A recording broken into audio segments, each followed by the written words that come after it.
filosofia hoje me auxilia a viver indiferente assim. Nesta prontidão... Conversar sobre o mundo, sobre a cidade, sobre as pessoas, sobre a vida, sobre o mundo.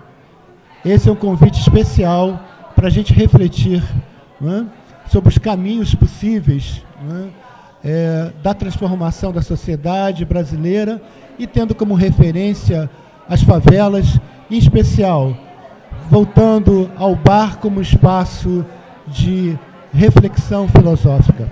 Seja bem-vindo ao nosso programa. E hoje, inaugurando nossa cerveja filosófica, nós temos a alegria e o prazer de ter dois dos maiores intelectuais do Rio de Janeiro, dois dos caras mais engajados na discussão de cidade e numa perspectiva absolutamente comprometida com o enfrentamento da igualdade territorial, da igualdade de dignidade humana e do direito à diferença. Francisco Bosco, Marcos Faustini, que por coincidência, ambos são colunistas do jornal o Globo, mas são pensadores, intelectuais, ativistas, seres completamente engajados no sentido de fazer uma cidade mais plena, mais humana, mais justa, mais fraterna, mais solidária e principalmente mais brilhante, mais rica, com repertórios mais variados do ponto de vista existenciais, em todos os níveis. Então é uma alegria muito grande estar com os dois aqui e vocês vão curtir muito essa experiência. Estou me sentindo nas festinhas lá de casa, ou na casa do Júnior, quando a gente sai para beber, conversar, e onde a gente se arrisca, com tranquilidade, para poder conversar. Não é uma fala fechada, não é uma fala do que você já conhece, é uma fala do que você está empurrando a fronteira. Pensado muito nisso, que esse campo, que é um campo que eu me considero das pessoas que tentam inventar uma outra cidade, está na hora da gente arrastar a fronteira do nosso pensamento. E aí eu já estou usando uma palavra de território, porque essa mesa foi formada pela ideia de território e subjetividade. Vou falar 3 pílulas que me passaram pela cabeça quando eu recebi esse convite da ideia de território e subjetividade, que me parece que são estruturantes, olhando para trás na trajetória de invenção do que a gente fez, são estruturantes no modo de pensar. Eu acho que existe desde que essa palavra território ganhou uma importância na disputa da cidade, ela é uma palavra recente. Ela não é uma palavra recente na ideia da política, ela é usada pela ideia de guerra. É uma ideia que vai além da ideia de guerra, mas ela passa a ser usada no Brasil como uma palavra de disputa, de significação, geógrafos ganhando importância, literatura falando de território, funk falando de território, da redemocratização para cá. Ela ganha um valor político e não só um valor de pesquisa, e não só um valor de especialista. Ela ganha um valor maior. Milton Santos traz essa perspectiva também. Eu acho que ele dá um embasamento, e eu acho que o trabalho do Observatório, as reflexões de Jailce Barbosa, elas trouxeram para o campo da disputa da cidade. E isso é importante para a política, a gente reivindicar, porque às vezes se diminui essa ideia de território como se fosse algo novo, algo que está sendo inventado agora, que precisa ser pensado mais. Mas ela já permeia a criação e a disputa política há muito tempo. Se a gente radicalizar na aposta da ideia de território e subjetividade, o território não como identidade, não apenas como lugar, eu venho da favela, a favela é a minha significação, eu vou fazer funk, eu vou fazer samba. Eu acho que o território hoje é a possibilidade de dentro da favela surgir outras possibilidades. Se a gente vai para dentro do território, disparação, cria ambiente estético, cria ambiente de cocriação, aparecem outras expressões. E há também um campo aberto, um flanco aberto, para a gente disputar a ideia de território como lugar de significação da cultura brasileira. E aí, quando eu estou falando de cultura, eu não estou falando só de produção cultural, da cultura do pensamento. Eu acho que está no início. Isso são impressões, né? Eu ainda não escrevi sobre isso, porque ainda não está dado. Como eu falei no início dessa primeira fala aqui, eu estou vendo isso aqui como um lugar da gente apontar aonde você está indo com as fronteiras do seu pensamento, que para mim é o que caracteriza o papo de bar. Eu vou para o papo de bar com liberdade, que é um papo de ver para onde eu estico a fronteira do pensamento. É um modo que olha para tudo que é do caju para cá como cultura popular. Quem diz que o que está sendo feito aqui não é cultura contemporânea? Quando você começa a pensar a partir do território, você cria espaços para pensar também isso aqui como contemporâneo. E isso, para mim, é determinante. A importância de se colocar como contemporâneo na cidade, e não apenas o espólio do campo popular, né? O contemporâneo ele traz uma possibilidade de reinvenção de conceitos. Isso é muito interessante. E de não só seguir demonstrando o conceito da modernidade, né? O contemporâneo ele traz essas fraturas de combinação, de recombinação de conceitos que estavam dados para você poder disputar ali. Isso é interessante, a difusão de sujeitos que podem ter falas no contemporâneo para poder fazer a disputa política. Aí entra uma última questão para alargar essa fronteira, que aí vem uma dimensão política que foge da ideia de gueto. Só tem como você pensar o seu território se você circula. A imersão dentro do seu território, a imersão na sua identidade, a imersão pura e unicamente no seu lugar, eu sou isso, tem que respeitar o que eu sou, isso, aquilo, não dá conta de você transformar essa possibilidade do território ser uma expressão subjetiva, uma expressão de errança. Circular, ter acesso a outros repertórios, a outras pessoas, a outras trajetórias, a outras formas de expressão do próprio território. Primeiro ter o conceito de território aqui nesse momento, do Estado do Rio de Janeiro, pode levar a gente a novas expressões estéticas, a novos direitos políticos, a novas maneiras de organizar o pensamento sobre a cidade. Queria agradecer o convite, um convite muito particular, porque, na verdade, um pouco que a gente está fazendo aqui é tornar pública uma cena que a gente faz muito, né? Que é essa cena de beber muito e falar muito. Eu conheci vocês, aliás, muito próximo do livro de vocês, O Novo Carioca, que eu tive a honra de prefaciar, né? E o que está em jogo ali no Novo Carioca é o que o Jailson insiste ali com uma tentativa de chamar para si o lugar de representação de si mesmo, né? Um lugar que, historicamente, no Brasil, sempre pertenceu a um certo território. Eu tenho uma pequena tese sobre o que foi uma certa compreensão da cultura popular no Brasil no século XX. O Brasil, como todos nós sabemos, desde o seu início, desde antes do seu início, uma sociedade que nunca teve coesão, integridade. O Brasil não se formou como uma sociedade que se pensou igualitária. O que aconteceu no Brasil?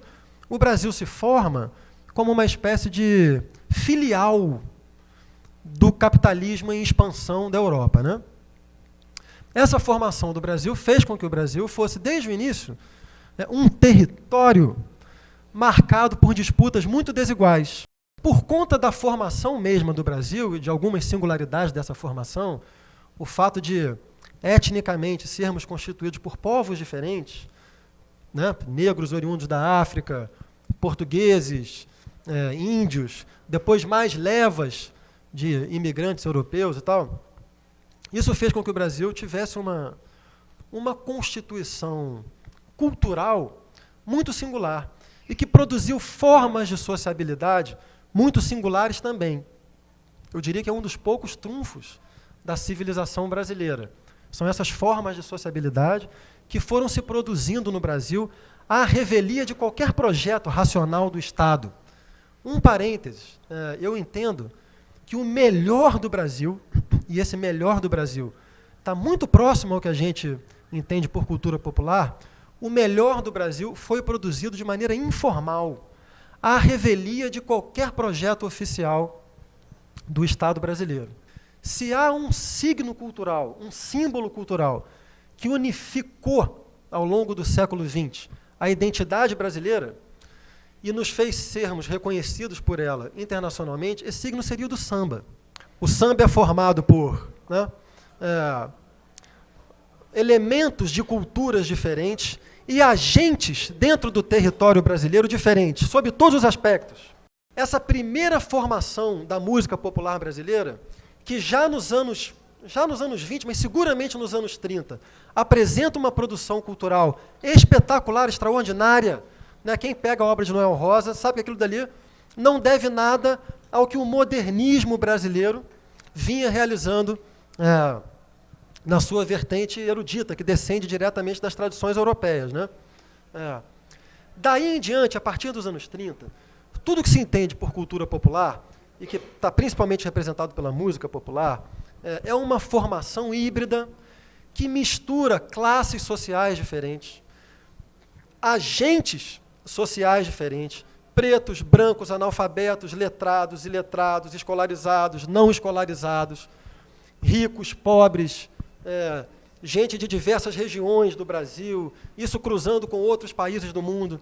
É por isso que a cultura popular brasileira, ela inspirou gerações diferentes de intelectuais.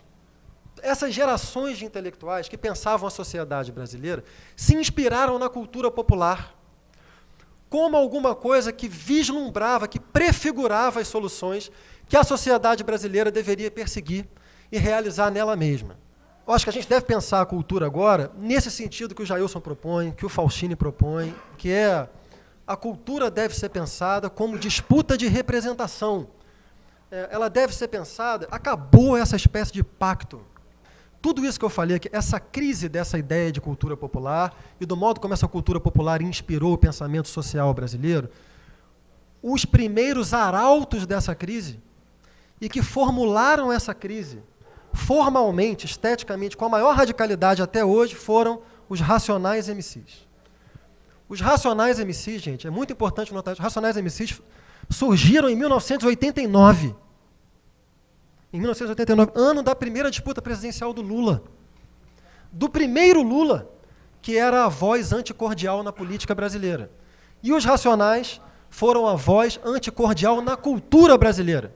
Foram eles que fizeram toda essa crítica da cultura popular brasileira e da sociedade brasileira, compreendida de acordo com esses critérios todos.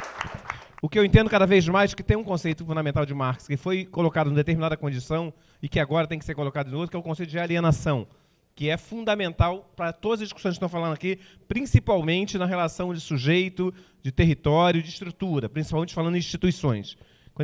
Quando Marx fala em alienação, ele está falando da relação de estranhamento entre o criador e a criatura. É quando o trabalhador, por exemplo, não se reconhecia na sua produção. Então, enquanto no feudalismo você tinha o artesão que cuidava de todas as etapas do processo, no capitalismo, fabril, cada vez mais há uma partição dos tempos de produção. E com isso você não se reconhece mais e gera alienação. O nosso processo de alienação hoje, efetivamente no contemporâneo, é cada vez mais a condição de transformação do sujeito em objeto. Então, o Estado, cada vez mais, ao invés de existir para servir o cidadão, por exemplo, o Estado efetivamente se torna autônomo em relação ao cidadão e cada vez mais o controla. O mercado, ao invés de servir efetivamente para ajudar no processo de distribuição, se torna cada vez mais autônomo e nos transforma em consumidores. A igreja, principalmente monoteísta, ao invés de efetivamente, concluindo, ao invés de efetivamente nos reconhecer como seres que buscam o transcendente, nos enquadram com as suas normas. O casamento, que é uma relação mais afetiva, subjetiva, amorosa, termina se transformando em normas que nos faz ser objeto também da relação e não sujeito ao processo. O desafio fundamental da gente, e é isso que eu queria polemizar com você, quero colocar para vocês, é como é que a gente se pensa como sujeito diante da questão de apropriação do território na cidade e nos tornamos, de fato, sujeitos da cidade e não objetos da cidade. Quando a gente fala de território, na minha cabeça, vem uma questão muito delimitada. Na minha cabeça, quando eu falo, pertenço a tal território, isso é uma coisa que me coloca naquele lugar meio que fechado. Olha, esse é o teu território, essas são as tuas fronteiras. E ainda mais quando, eu percebi agora na sua fala, quando você falou de território direcionando a favela e de cidade. Então, isso é uma coisa... Será que, levantando essa questão de território, a gente não vai voltar àquela questão de favela diferente de cidade? Se a gente define favela como território, se a gente define favela ou define favela como comunidade, como morro, a gente não está limitando. Quando você coloca cultura popular, falando especialmente de samba, aí eu, na hora que você falava, estava pensando quando estava viajando no Nordeste, sertão de Pernambuco, onde que todo mundo...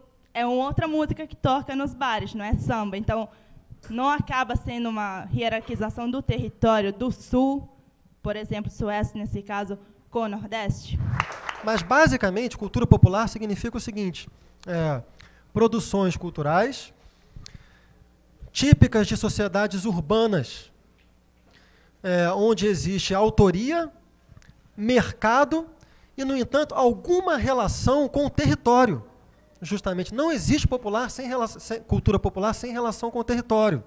A cultura popular, ela tem ela de alguma maneira, ela é uma transformação daquilo que se chamava de folclore. Só que o folclore era, digamos, a produção do povo entendido também de uma certa maneira como o depositário da identidade nacional, né? Essa ideia de povo como alguma coisa que deve resguardar um certo tesouro que deve permanecer imutável, né? Isso é o folclore. A cultura popular tem uma relação com as formas que vêm daí, com o território, mas ela já é uma produção urbana, de sociedades industriais, onde tem autoria. Eu acho que é hora de disputar a ideia de território, como eu falei no início, sem ser a partir da identidade. O território é a partir da errância. Como o funk fez, que narrou o território sem ser ideológico, porque os intelectuais, que analisaram a cultura popular, quando iam falar dos pobres que produziam a cultura popular, organizavam eles num lugar de identidade. Eu estou falando de ser prostituto dos conceitos e aproveitar os conceitos para empurrar direitos, para inventar novos imaginários, né? Eu sou absolutamente oportunista desse sentido. Eu não sou intelectual, eu sou um artista. Um artista propõe campos de percepção, e o campo de percepção ele não é síntese, ele é um imã que atrai pessoas diferentes. Você dispara um campo de percepção e você traz novas pessoas para aquele campo. Então, vamos ampliar esse lugar. É uma chave nova que se abriu, que tem maior potência que a chave de cultura popular. Esse debate aqui, esse papo aqui, há 15 anos atrás, a gente estaria falando de cultura popular, identidade, pureza do Brasil. A chave mudou. Então, a gente pode expandir esse lugar. Cobra o teu lugar de origem, o teu lugar de fala, e expande e cobre da sociedade o direito de errância. Nós podemos ser uma sociedade ainda mais complexa se todo mundo tiver direito de expressão. O Ali Salomão nasceu numa pequena cidade da Bahia chamada Jequié. E ele já poeta consagrado, tal, não sei o quê, foi chamado como uma espécie de retorno do filho pródigo para inaugurar uma obra em Jequié, acho que era aniversário da cidade, tal, não sei o quê. Chegou lá o Ali, aí montaram aquela coisa, púlpito, cortar a faixa, tinha um microfone para ele falar sobre a cidade. Ele fez um pequeno poema, que se chama Epigrama Cívico. Aí está lá todo mundo, prefeito de Jequié, tal, não sei o quê. Aí o Ali diz assim, se bicha fosse revólver e maconha fosse fuzil, Jequié estava pronta para defender o Brasil. Salve aí. Vai o moleque da favela falar isso. Para nós tem um significado que precisa ficar muito claro, né? Que a gente não está falando mais da representação. Quando a gente advoga o território, né, como campo de disputa, de projeto de cidade, a gente está falando de experiência, não de representação, mas de experiência vivida, experiência corpórea, experiência socialmente construída. Então, nós estamos falando de territórios usados, habitados, conhecidos, e que, por ser isso, e por ter uma dimensão corpórea, eles precisam ser também permeáveis às linguagens, permeáveis aos encontros. Portanto, um dos nossos grandes campos de disputa é atuar nas bordas dos territórios, identificar essas bordas dos territórios, essas possibilidades de encontro.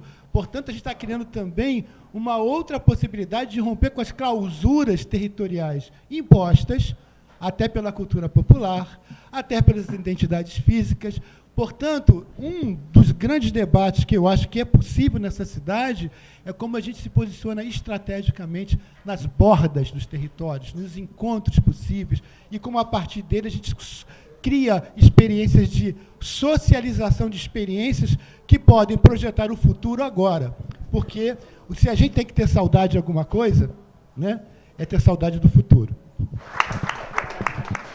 Bom, eu gostaria de que vocês também falassem um pouco mais, vocês citaram um pouco dessas possibilidades de inserção da cultura e da arte nos movimentos sociais, que eu sinto que, na verdade, é um grande desafio que se coloca, porque eu acho que ainda são coisas muito separadas.